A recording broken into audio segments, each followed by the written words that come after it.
दोस्तों, शाहरुख खान के बेटे आर्यन खान की गिरफ्तारी के बाद से ही लगातार मामला सुर्खियों में बना हुआ है।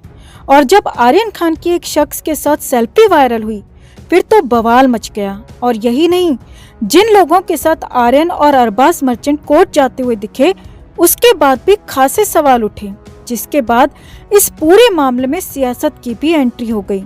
एनसीबी नेता नवाब मलिक ने बीजेपी नेता और प्राइवेट जासूस का ट्विस्ट इसमें घुसेड़ दिया, जिसके बाद हर कोई हैरान था कि आखिर मुंबई में और एनसीबी में ये हो क्या रहा है। तो इस बीच इस केस में नया ट्विस्ट ये आ गया है दोस्तों कि इस केस के गवाह ने खुद की जान को खतरा बता दिया है। तो हम आपको बताते हैं आखिर क्या है पूरा मामला, क्या है इसमें ट्विस्ट का पूरा सच। आप भी वीडियो को लाइक और शेयर कर अपना प्यार और सपोर्ट दिखाएं और कमेंट में अपनी बात, अपनी राय जरूर रखें।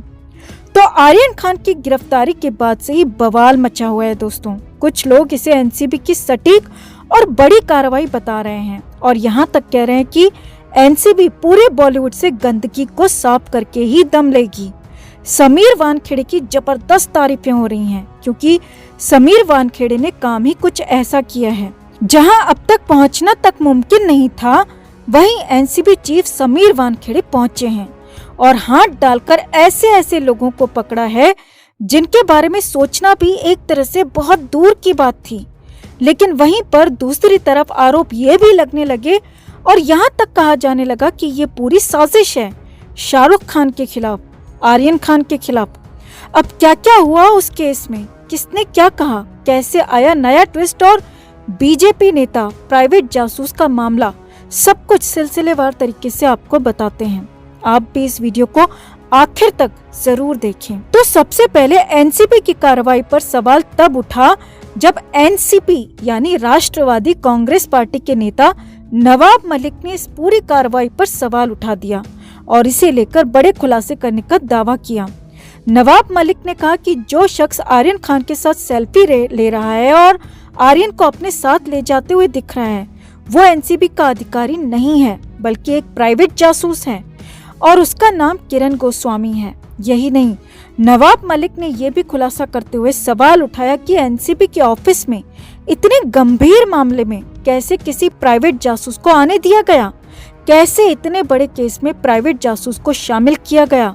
आगे देखिए, नवाब मलिक ने दूसरा आरोप लगाया कि अरबाज मर्चेंट को जिस शख्स ने पकड़ा था उसका नाम मनीष भानुशाली है। यही नहीं, मलिक का इससे भी गंभीर और बड़ा आरोप ये है दोस्तों कि भानुशाली बीजेपी का नेता है, बीजेपी उपाध्यक्ष है और पूरे ऑपरेशन के दौरान एनसीबी के साथ ही मौजूद था। जी हाँ, ये बहुत बड़ा आरोप है कि एक बीजेपी नेता एनसीबी के साथ इतने बड़े ऑपरेशन में शामिल था। और यही नहीं, इस ऑपरेशन से आर्यन खान को गिरफ्तार किया गया था। नवाब मलिक ने तो यहाँ तक आरोप लगा दिया कि पिछले एक महीने में मुंबई में क्राइम रिपोर्टर्स के बीच में ये बात फैलाई जा रही थी कि अब अगला निशाना शाहरुख खान है और शाहरुख खान टारगेट पर है। और नवाब मलिक ने इस पूरे मामले में, इस पूरे ऑपरेशन में बीजेपी को वजह बता दिया। अब नवाब मलिक के आरोपों के बाद भूचाल आ गया, क्योंकि पहले कुछ लोग दबी जुबान से कह रहे थे, लेकिन नवाब मलिक के आने के बाद खुलकर कुछ लोग कहने लगे, एनसीबी की कार्रवाई पर सवाल भी उठाने लगे। एनसीबी को भी तुरंत ही सफाई जारी करनी पड़ी। एनसीबी ने अपनी सफाई में कहा कि ये दोनों ही शख्स एनसीबी के लिए काम नहीं करते हैं, लेकिन ये एनसीबी के पंच हैं, गवाह हैं। अब पंच क्या होते हैं पहले वो भी समझ लीजिए दोस्तों। तो किसी भी केस में पंचनामा फाइल किया जाता है और पंचनामे में जो प्राइवेट गवाह होते हैं उन्हें पंच बोला जाता है। और किसी भी जांच टीम को, पुलिस को, एनसीबी को या फिर सीबीआई को भी अपने साथ प्राइवेट गवाह लेकर जाने की इजाजत होती है, पंच लेकर जाने की इजाजत होती है। एनसीबी ने हालांकि ये साफ नहीं किया कि आर्यन खान और अरबाज मर्चेंट को इन दोनों को लेकर जाने के लिए इजाजत किसने दी थी।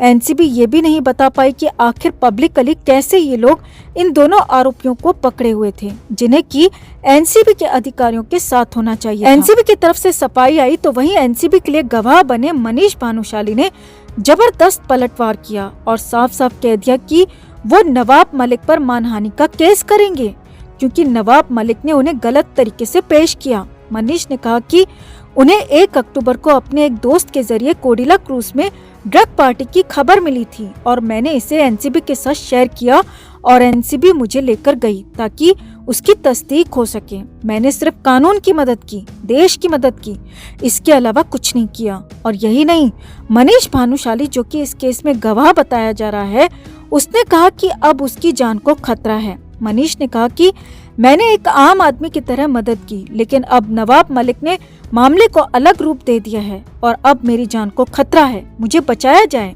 अब तो मामले में ट्विस्ट आ गया था क्योंकि एक गवाह मनीष भानुशाली ने खुद ही की जान को खतरा बता दिया। हालांकि दूसरे गवाह किरण गोस्वामी का वर्जन अभी तक नहीं आया है, लेकिन किरण गोस्वामी को सेल्फी का खासा शौक रहा है और इसका यही शौक एनसीबी पर भी भारी पड़ रहा है क्योंकि किरण गोस्वामी ने शाहरुख के बेटे आर्यन के साथ कस्टडी में सेल्फी ली थी और उसके बाद से ही एनसीबी की कार्रवाई पर सवाल खड़े हो रहे हैं। अब इस पूरे घटनाक्रम के बाद मामले में एक और ट्विस्ट ये भी आ गया है दोस्तों, और कहा यह भी जा रहा है कि आर्यन खान को एनसीबी ने रेड के दौरान पकड़ा, मगर अब आरोप ये भी लग रहा है कि प्राइवेट जासूस को आर्यन खान के पीछे लगाया गया था, उसे फॉलो करवाया गया था और जाल में फंसाकर आर्यन को दबोचा गया। अब हालांकि ये भी सच है कि आर्यन खान कबूल कर चुका है कि वो ड्रग लेता था, 4 साल से ड्रग ले रहा था और वहाँ क्रूज पर भी ड्रग पार्टी होने वाली थी। लिहाजा पूरे मामले में बिल्कुल ट्विस्ट एंड टर्न्स लगातार बने हुए हैं। अब ये सब कुछ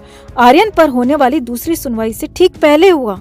इसका सुनवाई पर भी सीधा असर पड़ा और एनसीबी को एक बार फिर से आर्यन खान के लिए रिमांड मिल गई क्योंकि गवाह ने मनीष भानुशाली ने खुद की जान को खतरा बताया था, तो आर्यन खान की भी जान को बाहर खतरा हो सकता है। ड्रग माफिया आर्यन खान पर हमले करवा सकता है और इसीलिए आर्यन खान को यहाँ पर एक बार फिर से रिमांड में भेजा गया। एनसीबी को एक बार फिर से सवाल जवाब करने का मौका दिया गया। ऐसे में आगे भी आर्यन खान को बेल मिलना फिलहाल मुश्किल है। आर्यन खान को सीधे जेल भेजा जा सकता है, आर्थर रोड जेल में उन्हें शिफ्ट किया जा सकता है, जो कि एक बड़ा फैसला इस केस में हो सकता है। तो यानी कुल मिलाकर आर्यन को जमानत मिलने में मुश्किल आ सकती है और ये केस लंबा खिंच सकता है क्योंकि दोनों तरफ से ही आरोपों का दौर चल रहा है। कई तरह के ट्विस्ट एंड टर्न्स इस केस में आ गए हैं। एनसीबी खुद उस सेल्फी के बाद से थोड़ी सी बैकफुट में दिख रही है, तो वहीं पर एनसीबी को भी अब साफ करना होगा कि आखिर इन पंचों का वहाँ क्या काम था, इन पंचों को वहाँ क्यों लेकर जाया गया। और इस पूरे मामले में एनसीबी को अब कोर्ट के सामने अपना सब कुछ पूरी तरह से केस को डिटेल्ड तरीके से रखना होगा। तो आपका क्या मानना है दोस्तों, क्या वाकई में आर्यन खान को फंसाया गया या फिर आर्यन खान को पकड़कर ड्रग के धंधे पर एनसीबी ने सबसे बड़ी चोट की है? आप क्या सोचते हैं? आप भी अपनी बात, अपनी राय कमेंट में जरूर रखें और वीडियो को लाइक और शेयर कर अपना प्यार और सपोर्ट भी जरूर दिखाएं।